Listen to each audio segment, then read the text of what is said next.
Hi! ఇది మీకు తెలుసా? ఒక దట్టమైన అడవిలో 3 చిన్న చెట్లు పక్కపక్కనే పెరుగుతూ ఉండేవి. వాటికి కొన్ని పెద్ద పెద్ద కోరికలు ఉండేవి. మొదటి చెట్టు అనుకునేది, నేను పెద్దయ్యాక నాతో ఒక అందమైన అపరంజి బంగారంతో చేసిన ఒక రాచరికపు పెట్టెను తయారు చేయాలి. అందులో లోకంలోని అత్యంత విలువైన వజ్రాలు, వైఢూర్యాలు దాచాలి అని ఆశపడేది. రెండో చెట్టు ఇలా అనుకునేది, నేను పెద్దయ్యాక ఒక పెద్ద సముద్రపు ఓడగా మారాలి.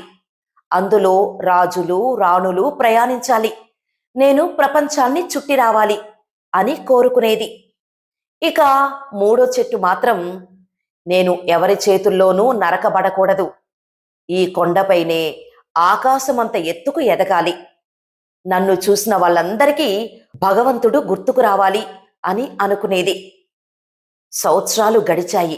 3 కలప వ్యాపారులు అడవికి వచ్చారు. ఆ 3 చెట్లను నరికేశారు. కానీ ఆ చెట్లు ఆశించినట్టు ఏమీ జరగలేదు. మొదటి చెక్కతో ఒక అందమైన పెట్టె చేయలేదు.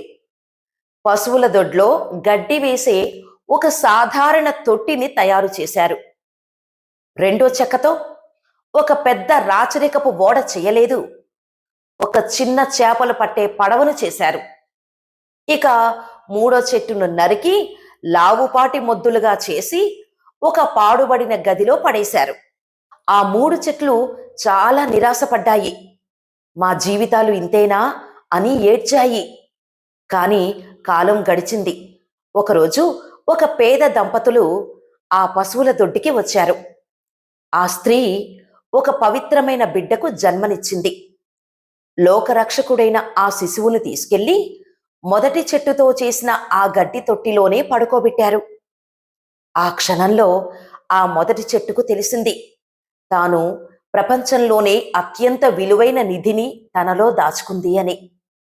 కొన్నేళ్ల తర్వాత కొందరు వ్యక్తులు ఆ రెండో చెట్టుతో చేసిన చిన్న చేపల పడవ ఎక్కి సముద్ర ప్రయాణం చేస్తున్నారు. అప్పుడు పెద్ద తుఫాను వచ్చింది. ఆ పడవలో ఉన్న ఒక దైవ పురుషుడు లేచి గాలిని, సముద్రాన్ని శాసించాడు. అంతా ప్రశాంతంగా మారింది. అప్పుడు ఆ రెండో చెట్టుకు తెలిసింది, తాను ఏ రాజునో కాదు, సాక్షాత్తు ప్రకృతిని శాసించే భగవంతుడిని మోస్తున్నాను అని. ఇక మూడో చెట్టు మొద్దును కొందరు సైనికులు తీసుకెళ్లి ఒక కొండపై శిలువగా నిలబెట్టారు. ఆ శిలువపైనే లోక కళ్యాణం కోసం ఒక త్యాగం జరిగింది. అప్పటి నుండి ఇప్పటి వరకు ఆ మూడో చెట్టు గుర్తును చూసిన ప్రతి ఒక్కరికి దైవత్వం గుర్తుకొస్తూనే ఉంది. చూశారా? మన జీవితంలో కూడా మనం ఒకటి అనుకుంటే దేవుడు మనకు ఇంకోటి ఇస్తాడు. మనం అనుకున్నది జరగనప్పుడు నిరాశపడతాం. కానీ భగవంతుడు మన కోసం అంతకంటే గొప్ప ప్రణాళికను సిద్ధం చేసి ఉంచుతాడు. మనకు దక్కేది ఆలస్యమైనా అద్భుతంగా ఉంటుంది. నమ్మకం కోల్పోకండి. ఆలోచించండి.